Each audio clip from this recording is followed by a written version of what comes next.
out of it as we will take a break and go to a Kyle Gould interview with some more words here on Cody Butler Day. All right, we move things through here on the Grizzly Digital Network. It is our absolute honor and privilege to welcome Kyle Gould, head baseball coach at Taylor University. Coach, thank you so much. I know your time is precious today. It's not like we're trying to play baseball or anything. Are you in between pregame meal and BP right now? What's the status?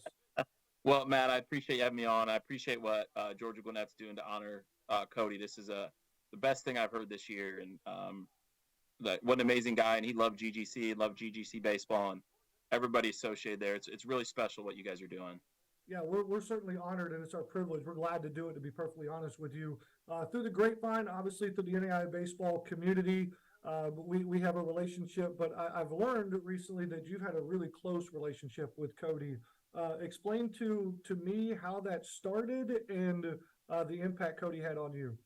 Yeah, so we, like everybody else, would follow the NAI ball account and and just appreciated what they did. Thought it was funny. Thought it was really different. And I think all of us would say we appreciate anything that makes the NAI look better. And but we beat LC State 11-4 back in January of 2020, and I get a direct message from the NAI ball account talking about how excited he was about that. And I learned of the rivalry with LC State and the NAI ball Twitter account. And Cody and Robbie had me as a guest on the podcast, or when they would talk about Taylor, anything that happened, he would work in that we beat LC State by a touchdown. And so, from there, he would ask a lot of questions about Midwest baseball, and I appreciated all he did to promote all the teams around the Midwest. We've had some really good ones, or when we had teams in the area making a World Series run or just playing good baseball, he would ask, and really appreciated that and all he did to promote it. Yeah, give me an idea of the impact he had, right? So if he creates a Twitter account, they got a weekly podcast, but explain it to me from your chair as the head baseball coach in Indiana. What does his coverage bring your baseball program?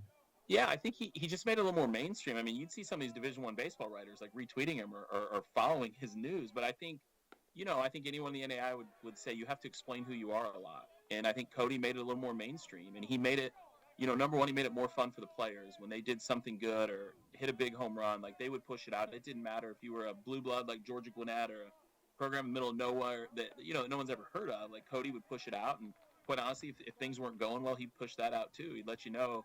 And I think it helped the players know who the other players were, who the other programs were.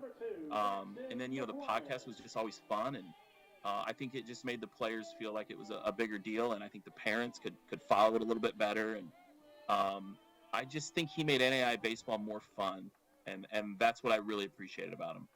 Did you have a wow moment from maybe a like on social media or a retweet in which you saw like, wow, Taylor baseball is associated with what? Yeah, I mean, I'm probably not the biggest social media guy in the world. We do it. I just remember like early on, like they would retweet something and you'd be like, oh, 12,000 people have watched that video now, or 15,000 people watched that video, or even at times like someone would put a comment about like, yeah, I don't think they're that good. I'm like, that's still kind of awesome that they're paying attention to it. And like I said, he had like strong opinions about the NAI. It was always like well researched, and he would get good information from people and pass it along. And so he just made it more fun. He made it a little bit more mainstream, and some of the like negative stuff that had been out there on the NAI about NAI baseball with different accounts or different people saying stuff, like that wasn't his thing. His thing was to highlight all of the good stuff. And I think he just made it way more fun and make it feel like a lot bigger deal. And to think he just did it because he liked it was what was really cool. There was no real bias with it. And he was a Georgia Gwinnett guy, but man, if Georgia Gwinnett didn't play well, he was going to let him have it too. He wasn't a homer on that stuff. It was pretty incredible, the passion that he had, and then he got with Robbie, and the podcast took off, and you just got a chance to get a look into different programs all over the country.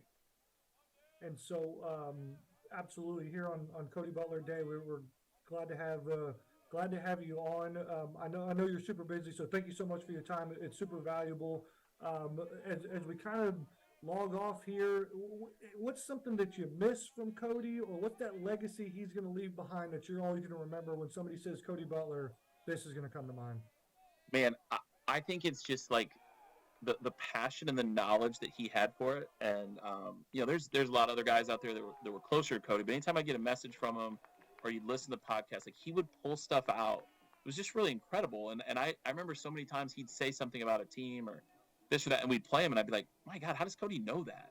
And he was right. And I see a lot of people all over wearing the NAI ball T-shirts at places we go, or even like some of our parents or players, or you know. And I just think it was fun to like be on the bus and listen to his podcast and like hear our players talk about it. And anything, I think, you know, most of it feel this way. Anything that promotes like the student athletes we're blessed to get to coach is a really good thing. And that's really what it was about for him. It was about like bringing like highlights to the players, and this game should be about the players always.